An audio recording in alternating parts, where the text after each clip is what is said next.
जय श्री राम, जय जय श्री राम। कक्षा 12वीं भौतिकी, ठीक है। छेरी चराएंगे लेकिन पूरे छत्तीसगढ़ को फिजिक्स सिखाएंगे। अच्छा, आज छत्तीसगढ़ बोर्ड में 20 साल से आया प्रश्न, छत्तीसगढ़ बोर्ड में 20 साल से आया प्रश्न, बोले तो ऑनलाइन परीक्षा बोध या परीक्षा सार, बोले तो ऑनलाइन परीक्षा बोध या परीक्षा सार, क्योंकि हम जानते हैं कुछ साल बाद ऑनलाइन ही पढ़ाई होगा। रामचंद्र जी कह गए सिया से, ऐसे कलयुग आएगा पुस्तक कॉपी छोड़ के ऑनलाइन पढ़ाया जाएगा। मेरा चैनल का नाम है महेंद्र ज्ञान धाम।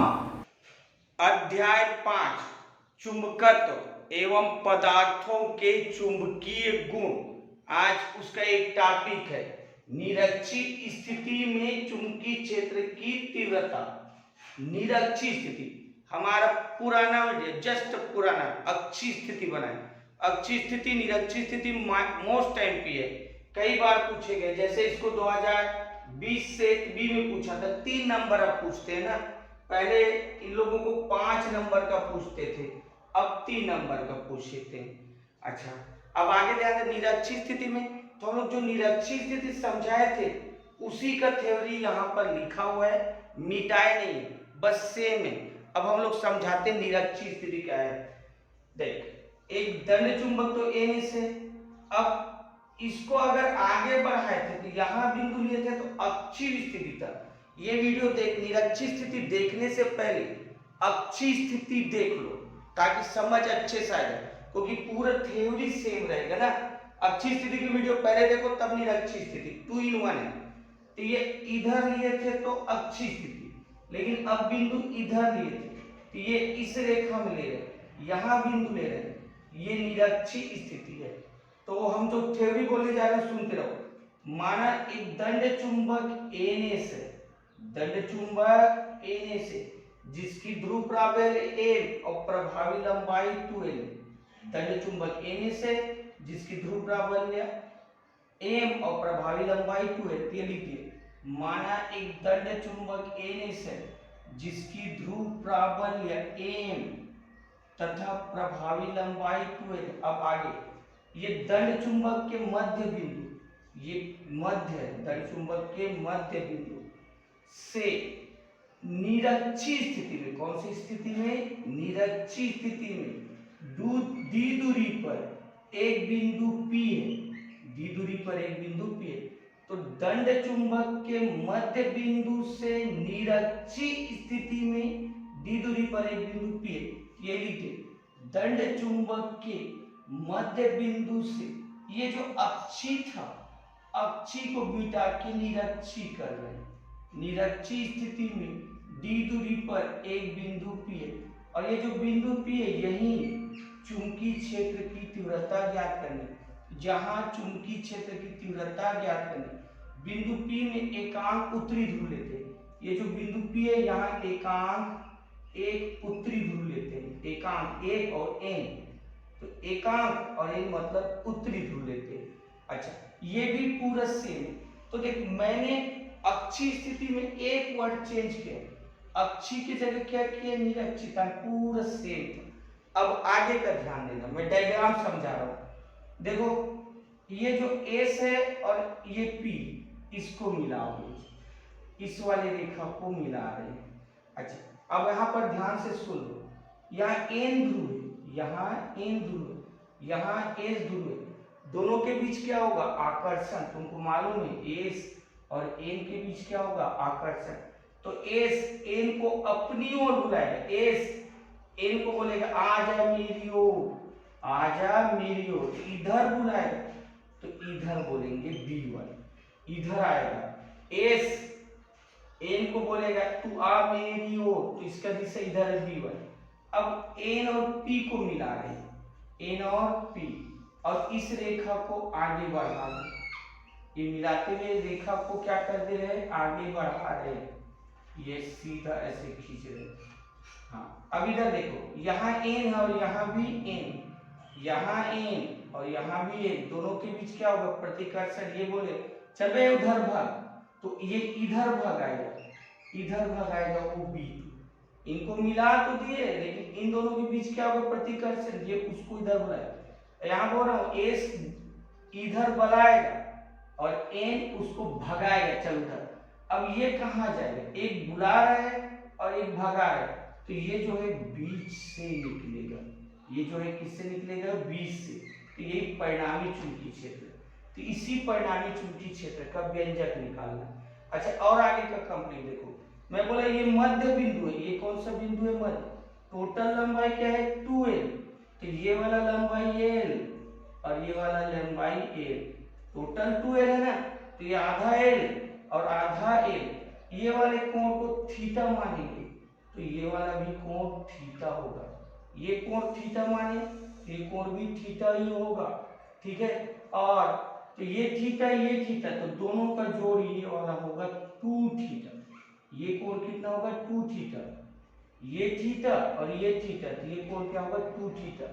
अच्छा, अब आगे का ध्यान दो, दूरी के बारे में बता रहा हूं, देख ये l दूरी, ये l और ये d, तो ये जो कर्ण है, कर्ण पाइथागोरस में क्या होता है, लंब का वर्ग प्लस आधार का वर्ग, तो ये जो कर्ण है ये वाला दूरी, पाइथागोरस लगाना है, D square plus L square, ये वाला दूरी D square plus L square, Pythagoras तुम लोग जानते हो, कर्ण का वर्ग बराबर लंब का वर्ग प्लस आधार का वर्ग, लंब कितना है d और आधार a, तो D square plus L square, लेकिन ये वर्ग है ना तो वर्गमूल लोगे, वर्ग है तो क्या लोगे, वर्गमूल, तो रूट डी स्क्वायर प्लस, ये भी वही दूरी होगा, क्यों वही दूरी होगी, देखो लंब भी d और ये l, तो इसकी भी दूरी का मान वही होगा, root D square plus L square.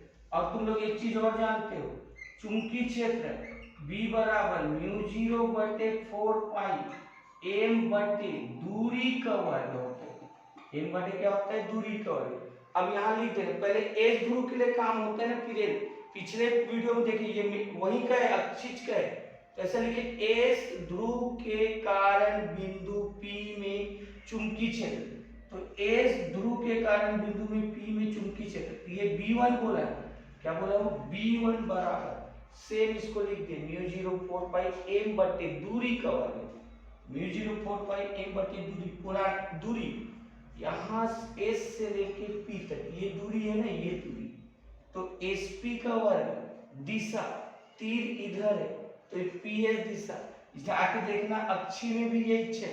अब बस दूरी का मान रखना है, sp का मान, तो ये दूरी है ना, ये दूरी रूट डी, वर्ग करो, ये वर्ग करने पर, वर्ग करोगे तो रूट हट जाएगा, D square plus L square, वर्ग करोगे तो रूट हट जाएगा, तो यहाँ पे मान वर्ग है ना तो रूट हटा के मान लिखेंगे, ये D square plus L square, ये दे समीकरण, ये तो एस ध्रुव के कारण हुआ।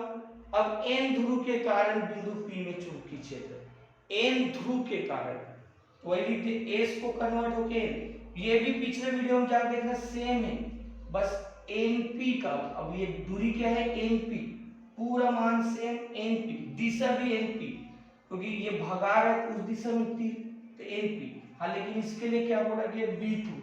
अच्छा, अब दूरी एनपी के जगह मान रखेंगे, ये दूरी है, वर्ग करेंगे तो वर्गमूल हट जाएगा, D square plus L square. अच्छा, अब आगे ध्यान दो, तुम लोग समीकरण इसको देखो और इसको देखो, दोनों सेम है, तो ऐसे लिख देंगे, समीकरण 1 तथा 2 से, समीकरण 1 तथा 2 से B1 बराबर B2, क्योंकि ये मान सेम है तो B1 बराबर B2, ये समीकरण 1 और 2 से।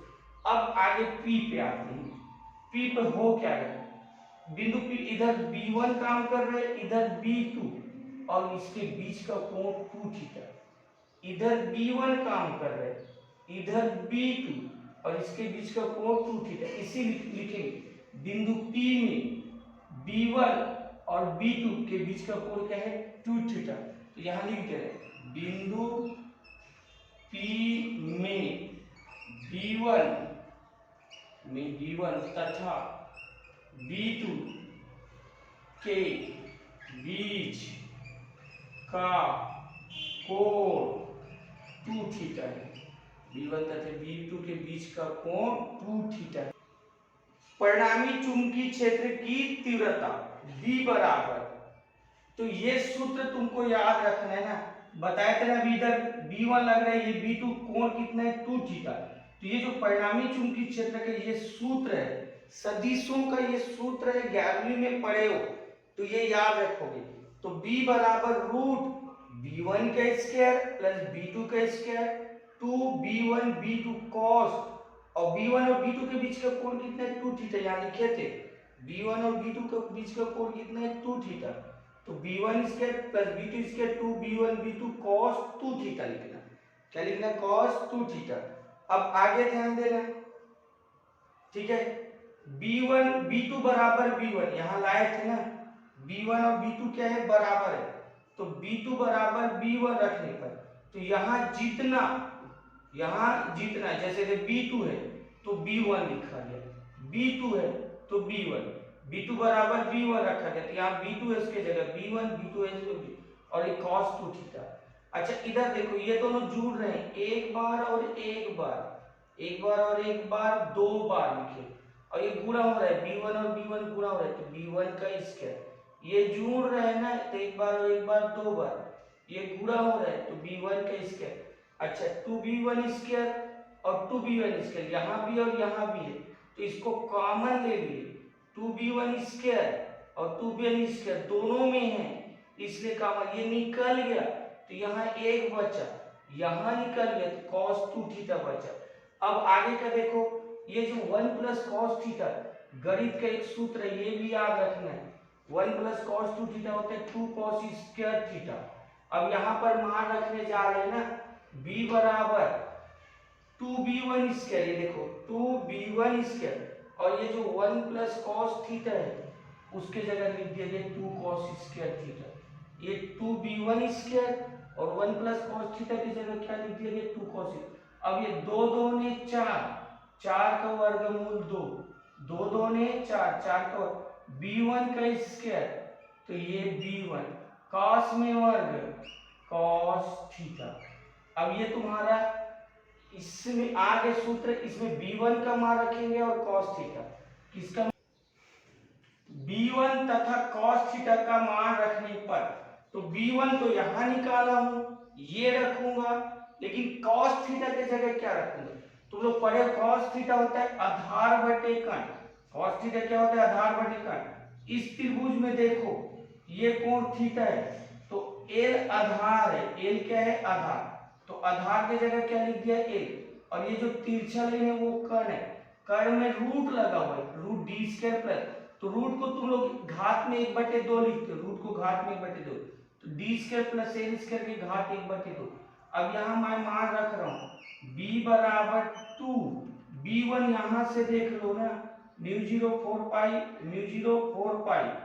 m बटे ये, तो b a mu 0 4 pi m बटे D square plus L square, ये b1 का मान रखा, ये 2, ये b1 का मान रखा। अब cos थीटा का मान रख लो, l बटे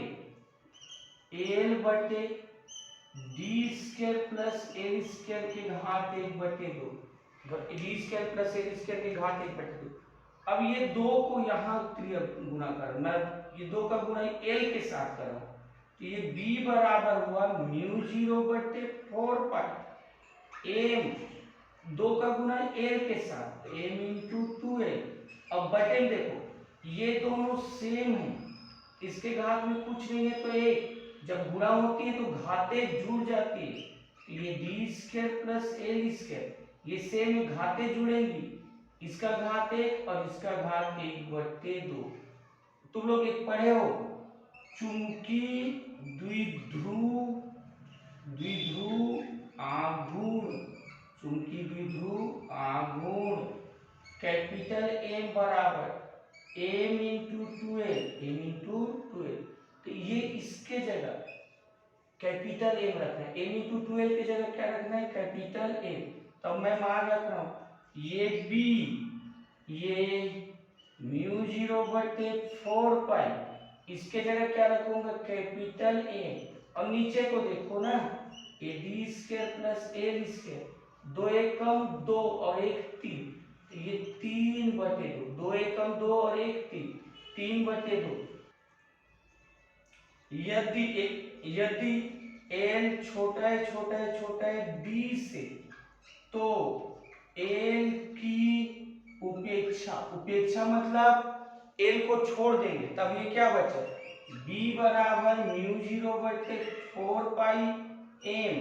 अच्छा L को छोड़ देना है ना, ये छोड़ देना, तो D के घात में 2 है और यहाँ घात में 3/2, तो ये बच्चा D के घात में 2 इंटू 3/2। L को छोड़ना है तो D के घात 2 और यहाँ 3/2, ये 2 और ये 2 कट गया। ये फाइनल सूत्र μ0/4πm, 2 और 2 कट गया, तो D के घात 3। ये आया निरक्षीय स्थिति में चुंबकीय क्षेत्र की तीव्रता। ठीक है, समझ में नहीं आया 2-3 बार देख लेना, स्क्रीनशॉट ले लो और अपने दोस्तों में शेयर करना, सब्सक्राइब कर लेना। अच्छा लगा मेरा ये चैनल सब्सक्राइब करें, बेल आइकन जरूर दबाइएगा। आप सभी को मेरी ढेर सारी शुभकामनाएं।